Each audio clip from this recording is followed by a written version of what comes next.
Selamat pagi semuanya. Pagi ini kita kembali lagi berjumpa pada video pembelajaran Kak Rizka. Masih semangat belajar ya semuanya? Hari ini kita akan belajar mata pelajaran IPA. Sebelum kita mulai pelajaran, bagaimana kabar anak-anak semuanya? Semoga masih tetap semangat belajar walaupun masih ada yang belajar dari rumah dan ada juga yang sudah masuk sekolah. Hari ini kita akan belajar tema 4 yaitu organ peredaran darah manusia. Karena itu, mari kita saksikan video ini baik-baik ya. Apabila ada yang penting bisa dicatat di buku tulis kalian. Hari ini kita akan belajar tema 4 yaitu organ peredaran darah manusia. Kita simak baik-baik video ini sampai akhir nanti ya.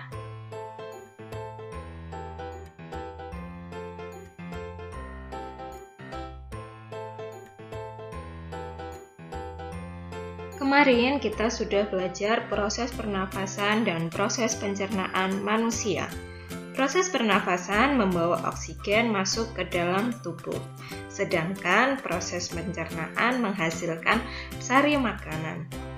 Oksigen dan sari makanan diedarkan ke seluruh bagian tubuh.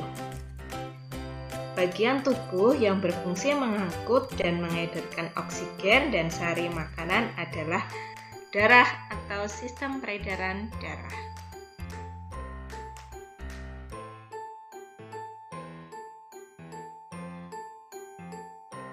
Sistem peredaran darah manusia dibedakan menjadi 3. Yang pertama yaitu jantung, yang kedua adalah darah, yang ketiga pembuluh darah.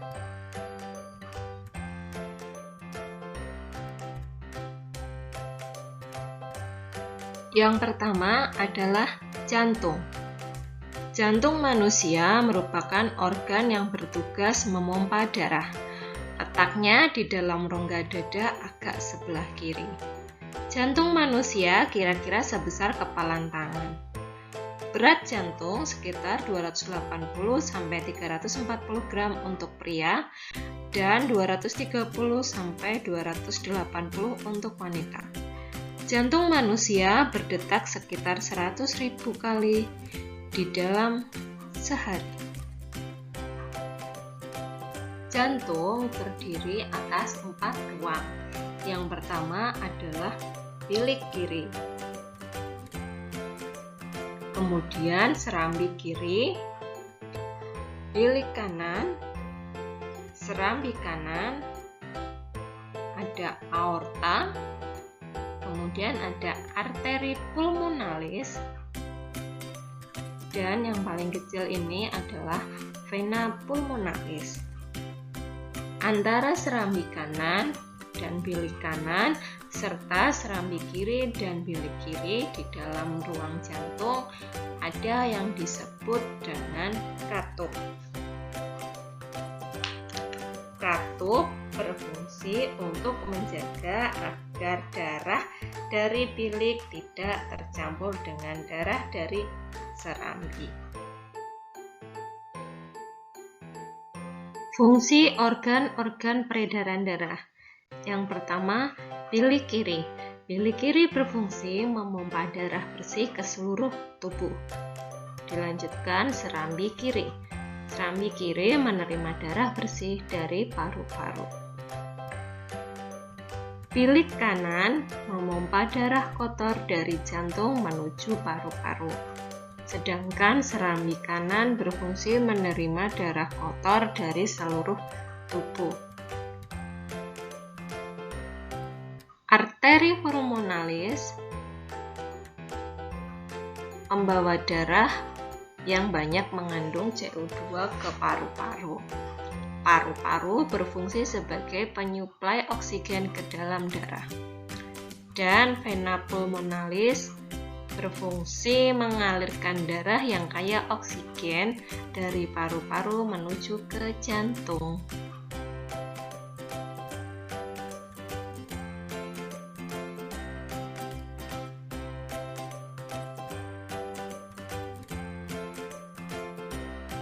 Peredaran darah manusia terbagi menjadi dua.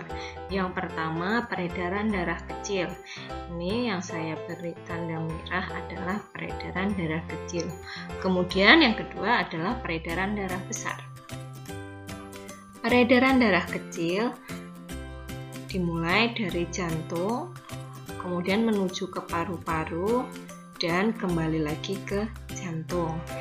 Jadi lintasannya hanya singkat. Sedangkan peredaran darah besar dari jantung ke seluruh tubuh, kemudian kembali lagi ke jantung.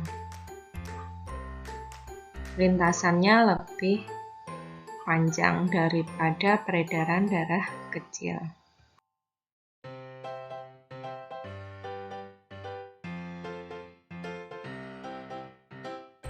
Yang kedua adalah darah. Darah merupakan cairan yang terdapat di dalam pembuluh yang terdiri atas sel-sel darah. Komponen darah terdiri dari sel darah merah atau eritrosit, kemudian sel darah putih atau leukosit, keping darah atau trombosit, dan yang terakhir adalah plasma darah. Mari kita perhatikan gambar berikut ini. Berikut ini adalah komponen darah yang ada di dalam pembuluh darah. Yang berbentuk seperti selang atau tabung ini adalah pembuluh darah. Kemudian yang merah ini merupakan sel darah merah atau eritrosit. Yang berwarna putih ini merupakan sel darah putih atau leukosit. Kemudian yang bercabang ini merupakan keping darah. Sedangkan plasma darah yang berwarna kuning dan berbentuk cairan. Ini yang dinamakan plasma darah.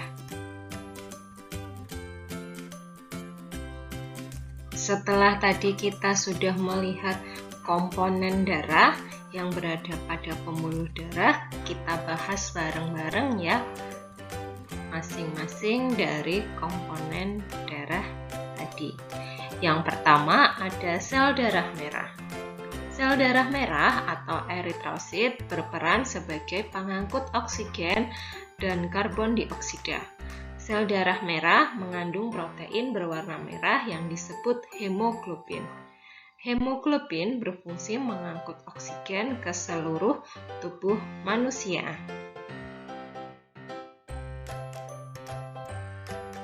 Komponen darah yang kedua adalah sel darah putih. Gambarnya seperti yang ada di samping ini ya. Sel darah putih atau leukosit berperan membunuh kuman yang masuk ke dalam tubuh. Sel darah putih diproduksi oleh sumsum tulang dan membantu meningkatkan daya tahan tubuh. Jadi, sel darah putihlah yang berperan untuk membunuh kuman atau virus yang masuk ke dalam tubuh kita.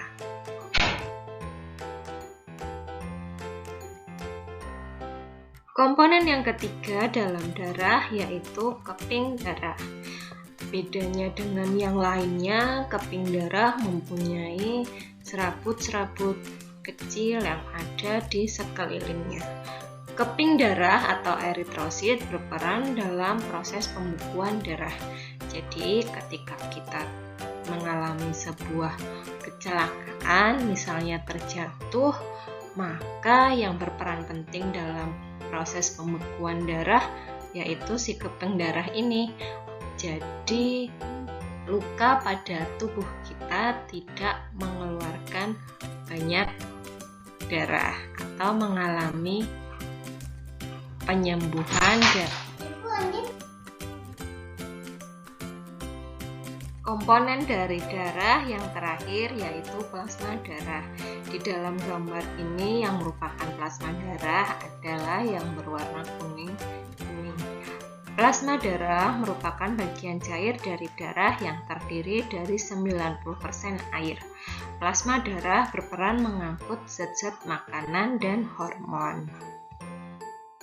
Setelah tadi kita mempelajari komponen-komponen darah, kita perhatikan dulu ya gambar berikut ini.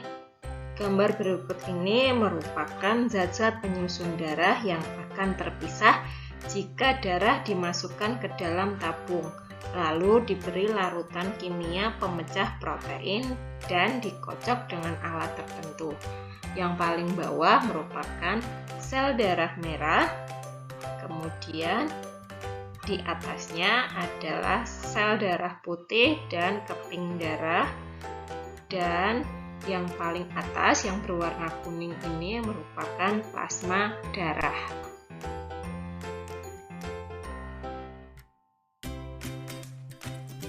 Yang ketiga adalah pembuluh darah. Pembuluh darah adalah saluran yang berfungsi sebagai tempat mengalirnya darah. Jadi ketika kalian ada di rumah, di dalam kehidupan sehari-hari, pembuluh darah bisa diibaratkan dengan selang atau pralon tempat mengalirnya air. Tapi kalau di dalam tubuh kita, pembuluh darah adalah tempat untuk mengalirnya darah.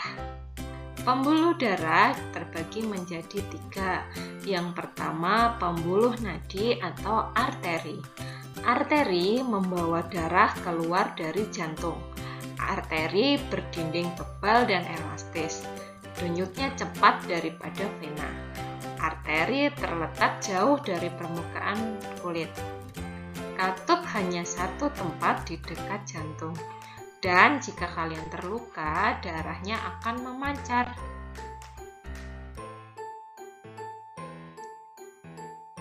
Yang kedua adalah pembuluh balik atau vena. Vena membawa darah menuju jantung. Vena memiliki dinding yang tipis dan kurang elastis.